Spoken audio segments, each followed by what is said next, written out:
Every morning, billions reach for it. A simple ritual that fuels the world. But what if the origin story of this profound global commodity is a shocking lie? The mainstream narrative points to the highlands of Ethiopia. A beautiful legend. A simple timeline. But buried beneath centuries of accepted history is an unbelievable piece of evidence. A timeline anomaly that completely fractures this picture. We're not just tracing a bean, we're questioning the foundation of a global empire. We all know the tale, Kaldi, the goat herder, and his dancing flock in the ancient kingdom of Kaffa. It's a compelling story of serendipitous discovery and a monk's skeptical intervention. It's the origin myth of the Arabica bean, accepted by nearly everyone. But historical evidence demands a stricter, darker investigation into the actual records. The legend places the discovery around the year 858.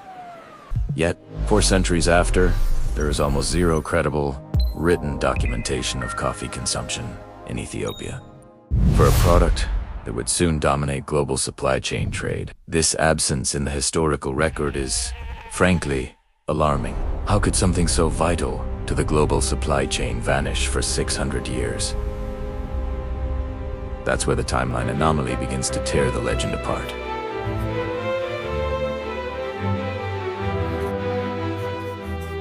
We must journey not north, but across the Red Sea, to the ancient heart of Arabia. In the 15th century, Yemen was a nexus of learning and trade. And here, unlike Ethiopia, the historical record speaks loudly and clearly. The first definitive, well-documented accounts of coffee consumption, not as a wild shrub, but as a prepared beverage, come from Yemen. Specifically, from the vibrant port city of Mocha, circa 1458. Now, let's look at the 2 dates, side by side. 850 AD, for the Kaldi legend, versus 1450 AD for the documented Yemeni use. A 6th-century gap. This is the core of the problem for the traditional narrative. They weren't just brewing it. They were cultivating it, marketing it, and trading it globally. It was a state-controlled asset, coveted by the Ottomans, and later the Dutch East India Company. This suggests an organized, complex agricultural and trade structure that takes time to establish. It spread rapidly, even facing a religious ban in Mecca in 1548. But this ban only fueled its allure, thanks in part to the very people who embraced it first. The Sufi mystics. They used the stimulating properties of kawatha, Arabic term for kafito, made their prolonged spiritual practices. It was the Sufi network, utilizing ancient trade routes, that truly began to globalize the drink. They carried the seeds and the practice from Yemen to Egypt, Persia, and beyond. Yemen didn't just drink coffee. They guarded its seeds like a national secret. The beans were often boiled or parched before export to prevent cultivation elsewhere. So how did the beans get from Ethiopia to Yemen in the first place, if not by culture? The secret lies in the ancient, unrecorded, cross-Red Sea commerce that predates the written record. It suggests that the bean did originate as a wild shrub in Ethiopia, but the art of turning it into the drink we know the key innovation was a Yemeni one. This distinction is the source of the unbelievable distortion.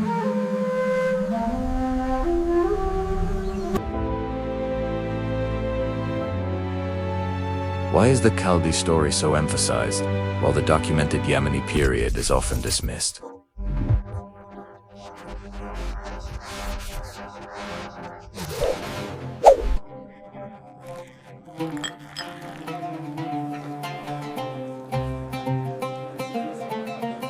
Another round of coffee, quickly now. Did you hear the news about the king's decree? Nonsense, the flavor is all that matters. The answer may lie in colonial era attempts to downplay the pivotal role of Arab civilization in a crucial global commodity. Europe and the powerful companies of the 17th century preferred a simple African discovery myth over the complex truth of circumventing the tightly controlled Mocha port for smuggled seeds. Oncias Ingle, a healthy sapling, was successfully stolen by a figure like Baba Budan, or the Dutch. The history of origin was often rewritten to suit the new masters of the global supply chain. The truth, when we uncover it, is rarely a single, clean narrative. It's a synthesis, a powerful collision of African wildness and Arabian innovation. The Coffea Arabica we drink today is a product of this interaction. As the world faces mounting concerns about climate change, coffee, and the security of the global supply chain,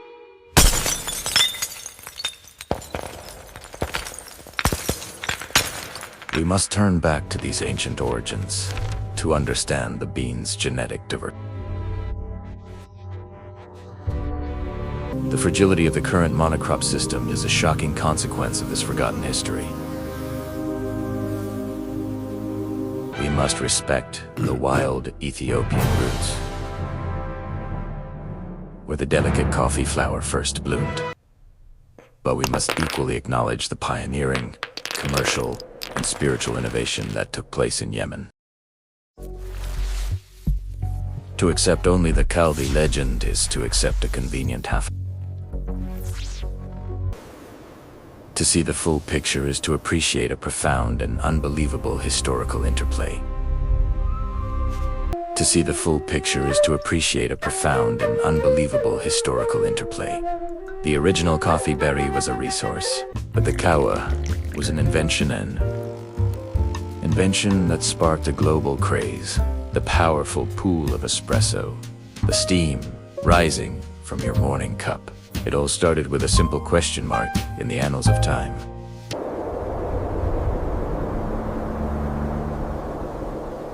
The true history requires us to listen not to the loudest voice, but to the deepest record. And that record reveals a timeline anomaly that is simply unbelievable.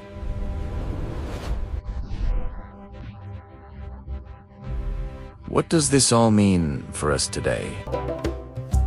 It means respecting a heritage that stretches across 2 continents and countless ancient trade routes.